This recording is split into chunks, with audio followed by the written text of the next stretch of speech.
raconte un truc de dingue. Le patron hier soir, il m'envoie un message. Il dit tu vas les bouffer. T'es plus fort qu'eux, c'est pour ça que je t'avais auprès de moi. Je suis avec Aïsma, etc. On attend le monde, machin, etc. Donc le patron nous soutient. Ah bah il fait plus que nous soutenir. Ce qui a été sorti de son contexte sur... il s'est senti trahison, machin, là. Il a dit je me suis senti trahi, j'ai été déçu. Il y a eu de la trahison, il y a de la déception sur le 1er mai. Ça remet en aucun cas en cause la confiance que je peux leur porter, enfin je peux lui porter parallèlement en l'occurrence, que je peux lui porter sur machin.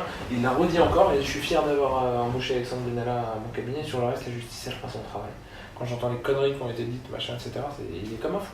Oui, t'avais les codes nucléaires, t'es peut-être son amant et t'as des dossiers compromettants sur le Bien sûr.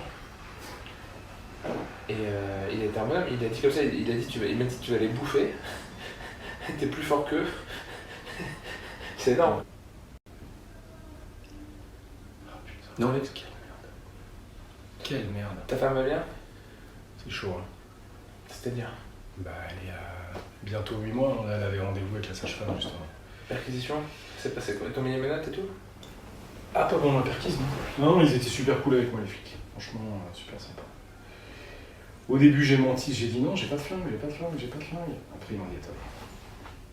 Parce qu'ils m'ont sorti des photos, des gros plans, ils ont analysé et tout, ils disaient attendez. On voit bien la forme, on voit même la dragonne que vous aviez. Donc à la fin, tu te dis bon, ok. C'est bon, j'avais un flingue. C'était un film, l'histoire quand même, hein?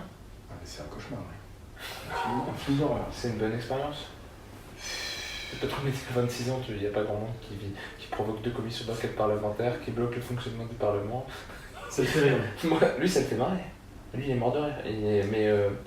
Il est nerveusement, mais ça le fait marrer.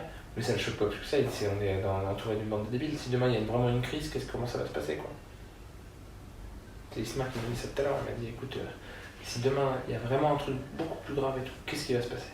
Ils vont réagir comment, tous ces cons? Il y a la brigade financière qui a ouvert une enquête sur la boîte, ouais. Sur Marc, ils cherchent tout de toute façon, donc faut changer de portage, faut faire ce qu'on avait prévu de faire il y a 3 semaines, faut faire changer le nom faut que tu disparaisses de la boîte. Donc faut qu'on trouve un mec. Comment ça se passe chez La République En Marche pour toi? Là, je suis viré le 31. Le 31 juillet? Ok, c'est bon, après, tranquille, chômage. Ben, si j'avais droit au chômage. Bien sûr que t'as droit au chômage. Ah ben, si c'est une faute grave, oui. Si c'est une faute lourde, non. Si t'as le droit, dans tous les cas, pour faute, licenciement pour faute, t'as le droit au chômage, dans tous les cas. Moi, je devrais servir dessus. Après, je vais vivre de quoi? Et ben après, là, tu vas prendre le chômage, t'étais à 2007, donc tu vas toucher 1009, 1800 € net à peu près, pendant 1 an et demi. Et avant qu'on fasse ça, on aura sorti l'argent de la boîte et on va se démerder. On va aller au Maroc et au Sénégal, on va s'éclater. Non mais on va y arriver. Non, ce que je trouvais, c'est malheureusement velours, et c'est sûr pour eux, ils vont se faire enculer, là, je m'en bats les couilles. T'es soutenu par qui? Par le président, madame, Ismaël qui me conseille sur les médias et compagnie. Là sur TF1, je pense que je vais pas le faire. Je sais pas qu'est-ce que t'en penses. Non.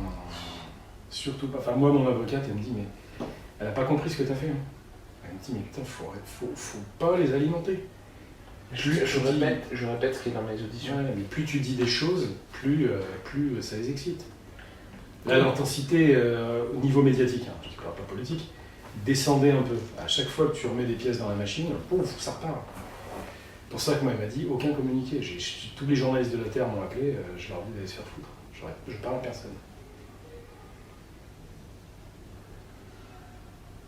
Parce que moi, médiatiquement, je suis sous les radars, mais juridiquement, peut-être qu'il va se passer quelque chose quand même.